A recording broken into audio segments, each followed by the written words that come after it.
Welcome to Radio Bandiego. My name is Florentino Buenaventura. I am your host on this lovely Sunday afternoon, and we are powered by the mighty WS Radio Networks. This is a very special day. I've got a great friend, a very exceptional talent here, Miss Trishes. She's going to be performing for us a few songs, and we're going to talk a little bit with her very shortly. Take it away, Trishes. Hello, my name is Trishes. Human beings are the products of competing forces deep within our own psyches. Hello, my name Human is beings Trishes. are the products of competing forces deep within our own psyches. Hello, my Human name beings are is the products of competing forces deep within.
Why was I not made of stone like you?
I've been in love several times before, and each time I thought I'd found my Prince Charming.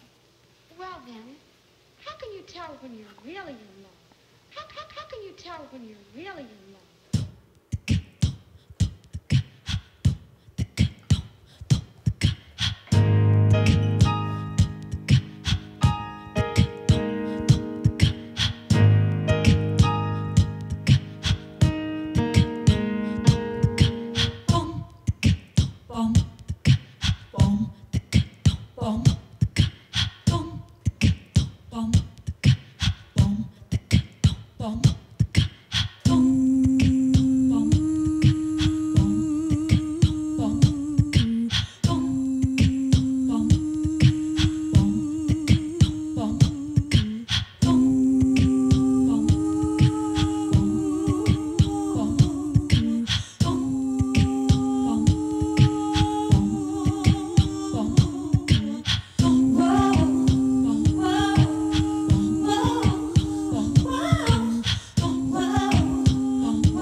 Clearly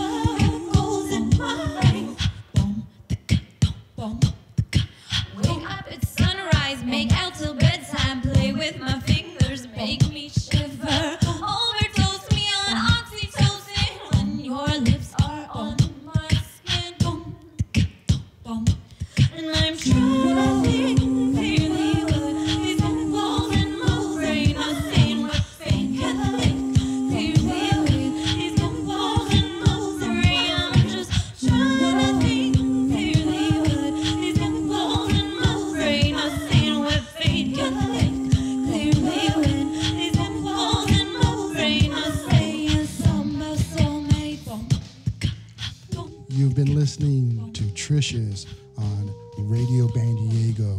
That's right, we are back for another episode powered by the mighty WS Radio Networks and brought to you by Pitbull Audio and SIR.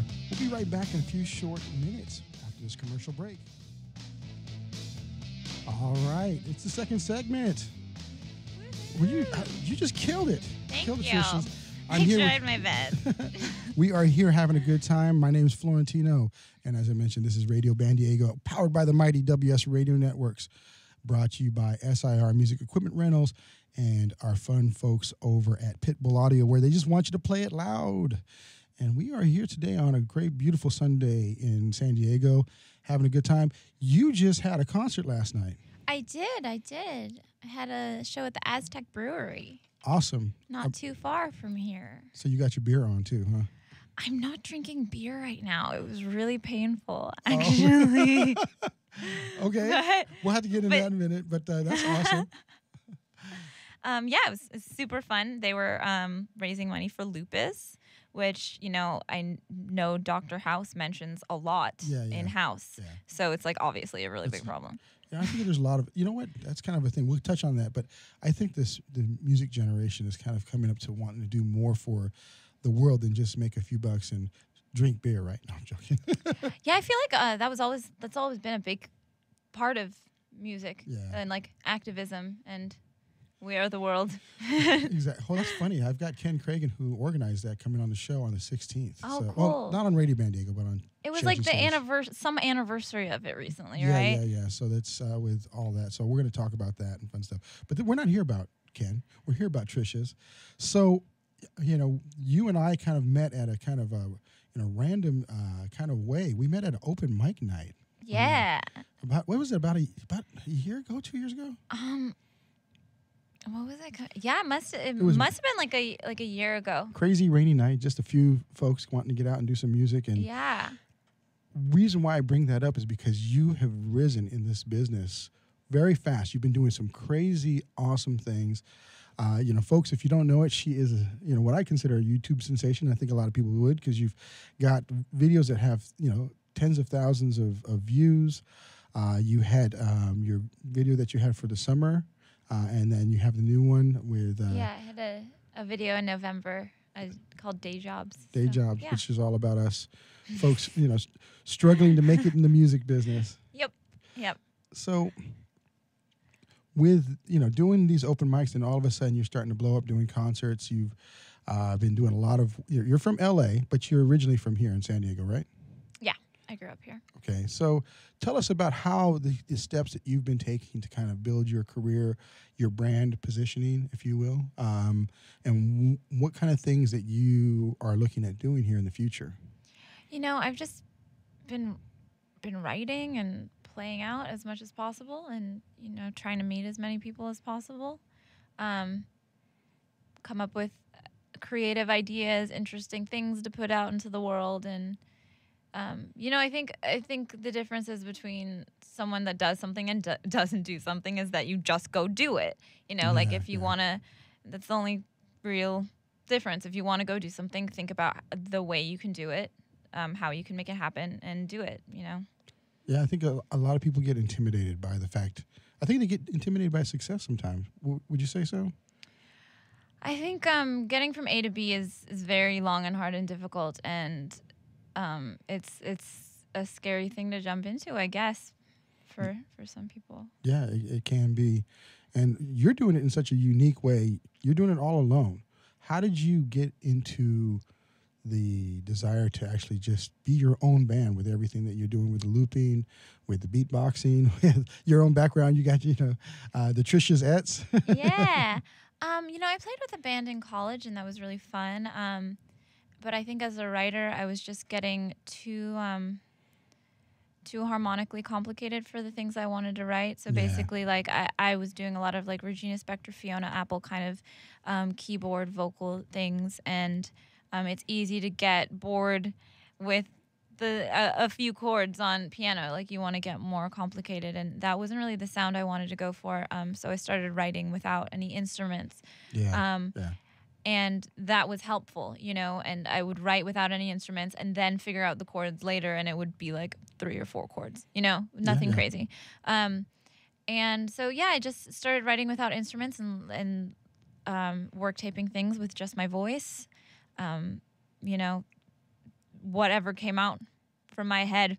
I play piano and I play like very, very little guitar, so it's easier for me to just arrange things with vocals and kind of express like what I want something to sound like in that way. That, and it's amazing because it's everything is just so unique and interesting as things start firing that you do. Thank you. Yeah, you're using a number of different pieces of technology.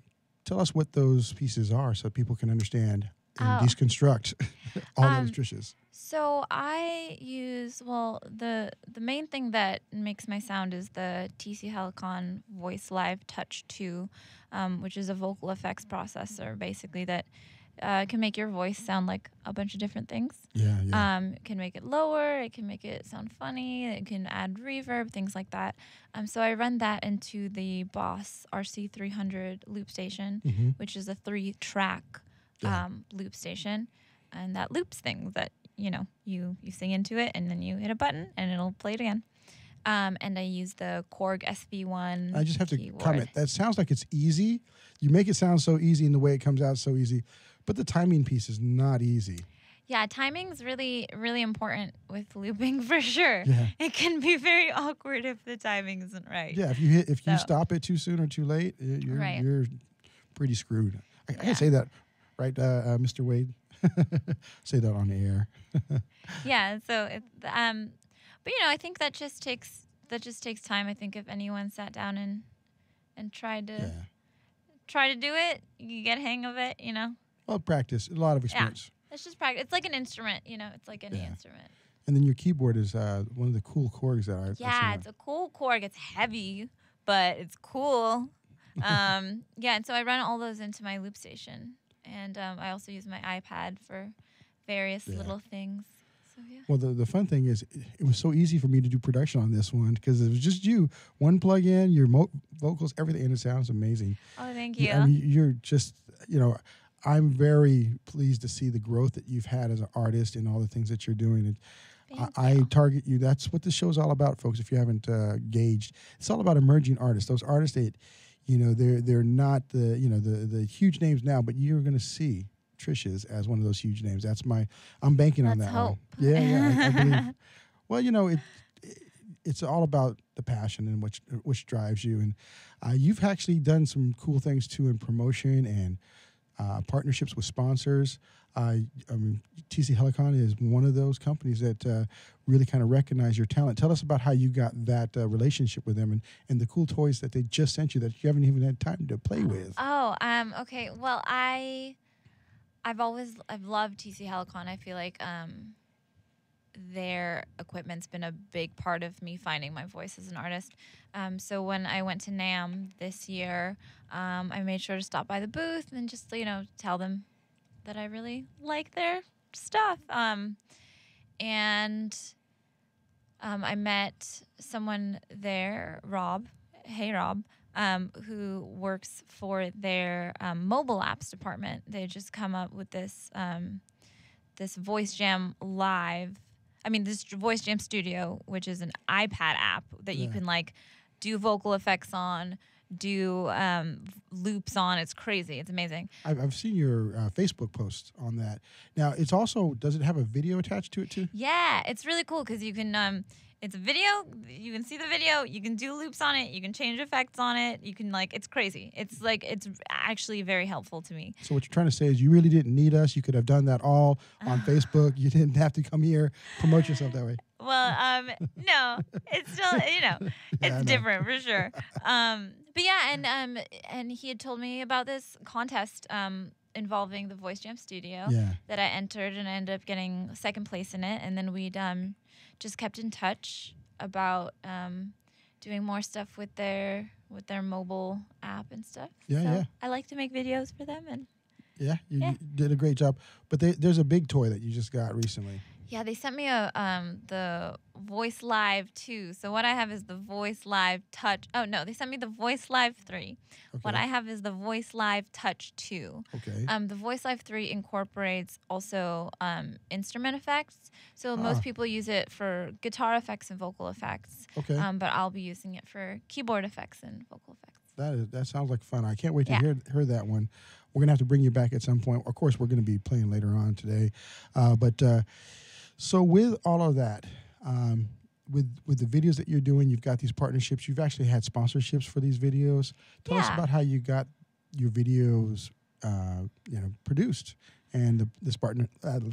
I'm getting tongue tied here today, right?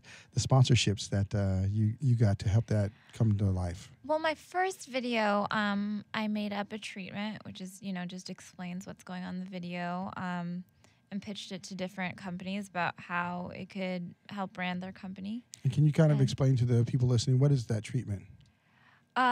So the swimming pool treatment had various pictures of me in my swimming pool outfit. Okay. And just kind of explained so in the video, first the girls are all sitting in the backyard, Yeah. and they're sweating and it's hot.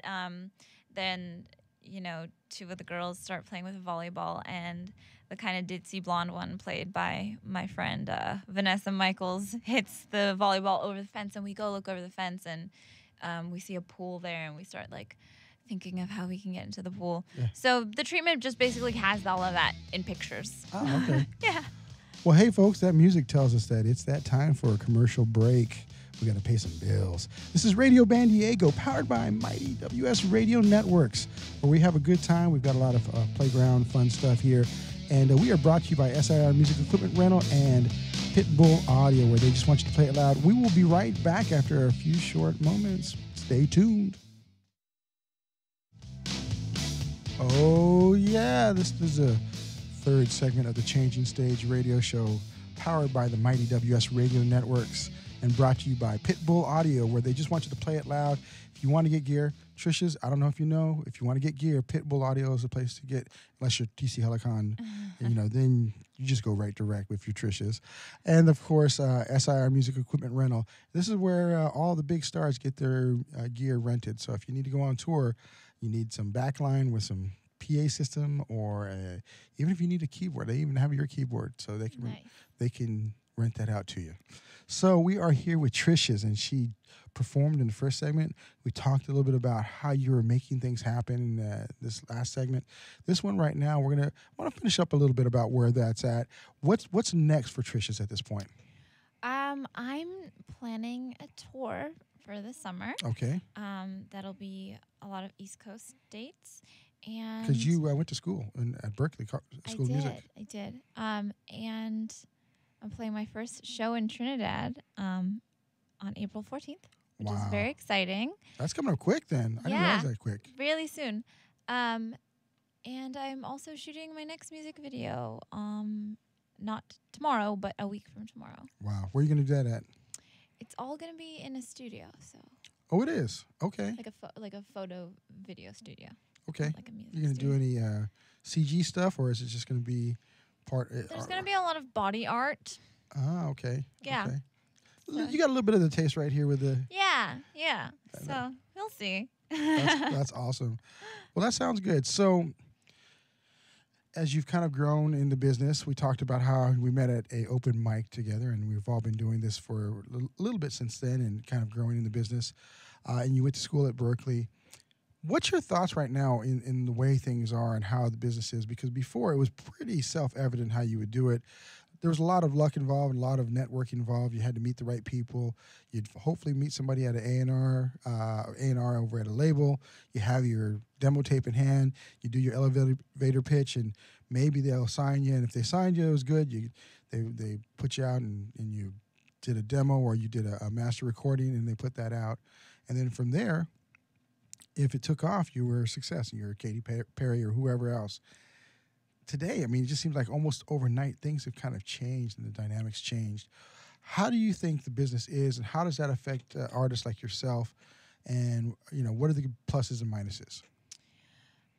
Well, I think well, if you want a label, labels really want you to have a pretty strong following. So it's really up to you to develop your fan base and stuff like that. Yeah, it's not like before where you can, if you had a great sound and a great look, they would take a shot at you. Right. Yeah. But the good thing is it's really easy for anyone to get music out. It's really easy for anyone to make music, really. Yeah. So I guess that would be the upside. And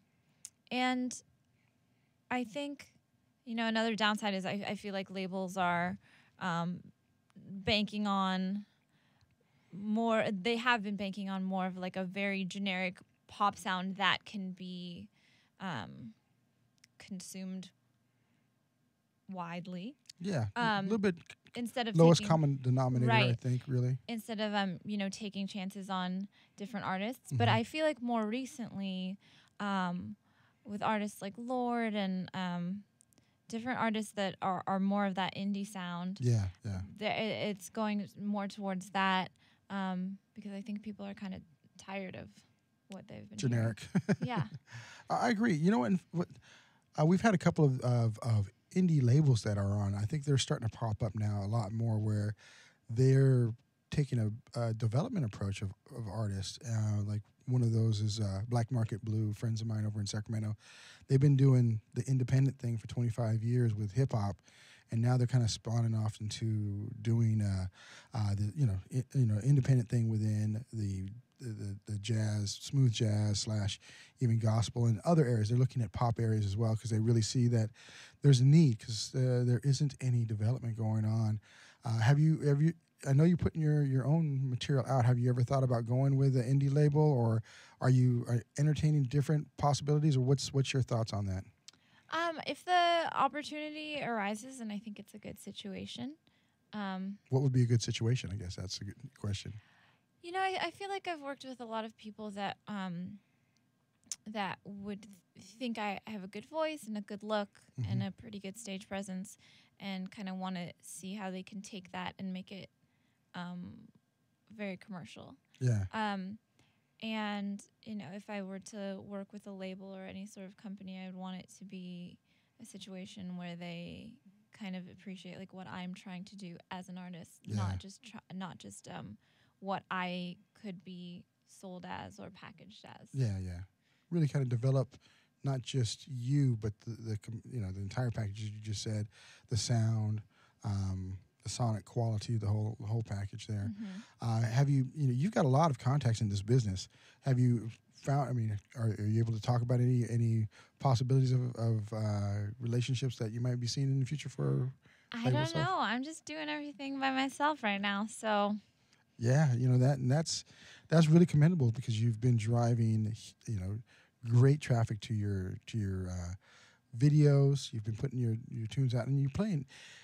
I think it's key for a lot of the new artists to realize you're playing shows. It doesn't matter.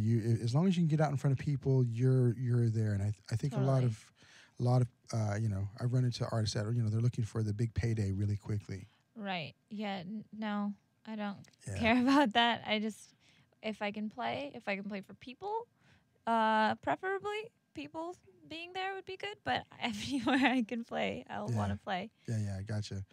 So, one of the big topics right now that's kind of come out is this lawsuit from the Marvin Gaye's family and Robin Thicke and Pharrell Williams with Blurred Lines sounding a lot like Gotta Give It Up. Right. What do you think about that? Do you think that's, was it justified win? Because that's pretty much what happened. The Gaye family won at this particular point. Right. I know there's appeals, but what do you think? I think the sum of money that they owe the family is large. It seems $7.4 million. unproportional. Yeah. But I understand. What's odd to me is that I've always seen it like from a songwriting perspective is how close is the song to one another, and the songs aren't similar. No, the songs are completely different. It's the track. That's production, yeah. Similar. So, yeah, that's interesting to me.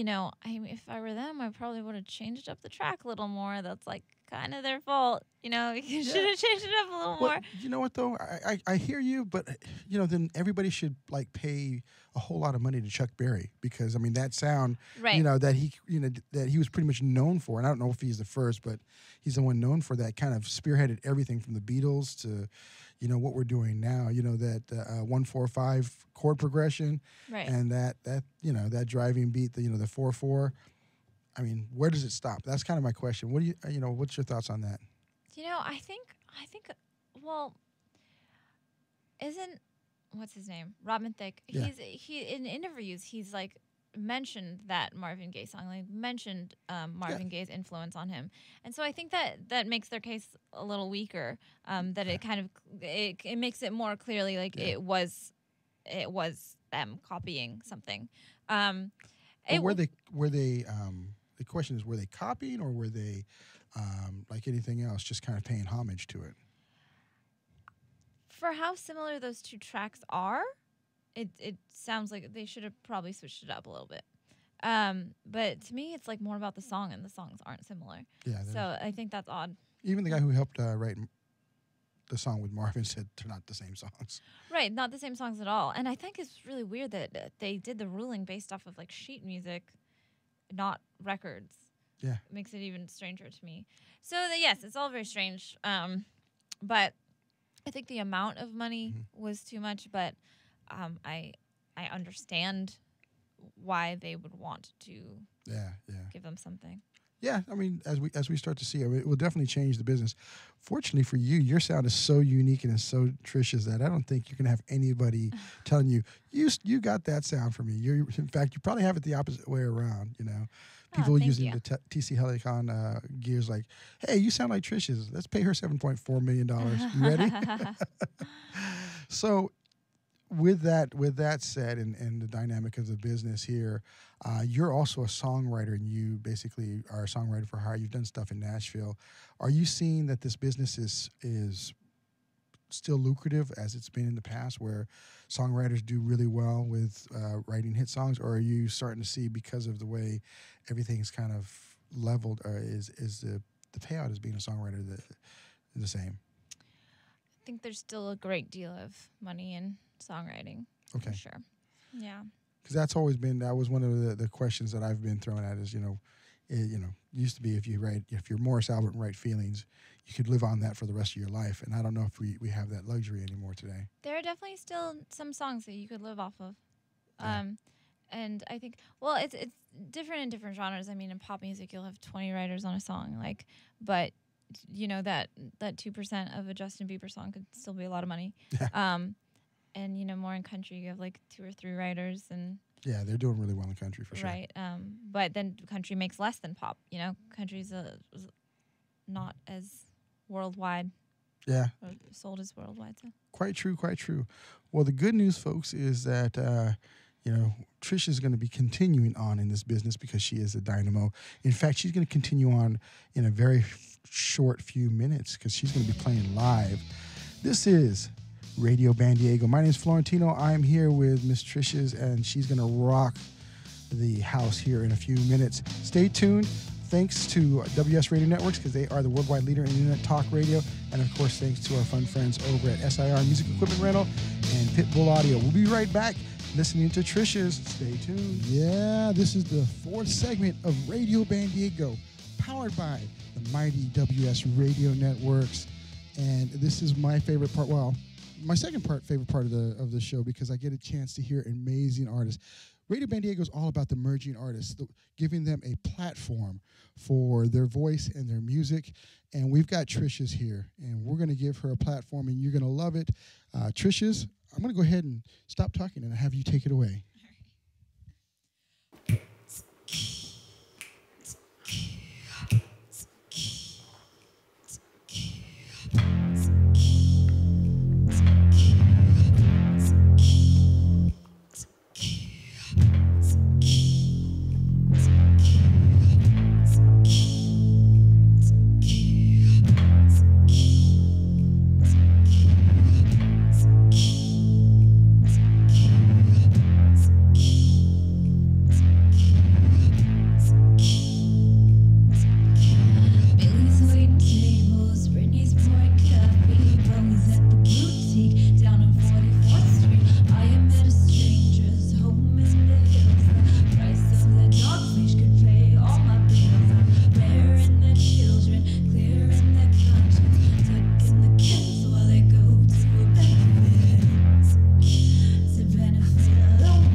writing lyrics on a paper napkin.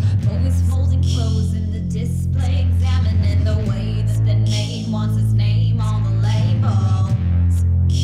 And I'm just wondering, who am I fooling? What am I doing? And we're all working day jobs, hoping one day they'll pay a minimum wage. Ain't enough, but we keep working daisy jobs,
got it, boy.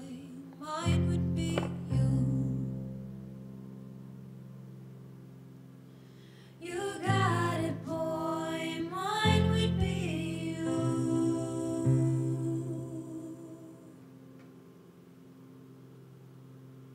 Yep. I said it before and I'll say it again. Life moves pretty fast. You don't stop and look around once in a while, you could miss it.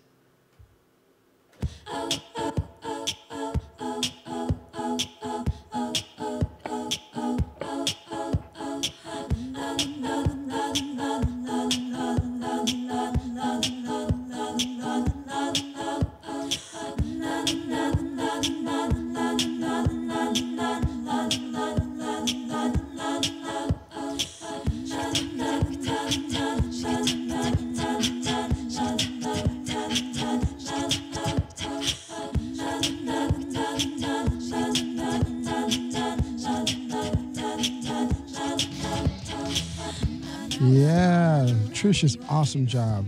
So that was Trishes doing a few songs from her repertoire. This is Radio Bandiego, powered by the mighty WS Radio Networks, brought to you by SIR Music Equipment Rental and Pitbull Audio, where they just want you to play it loud.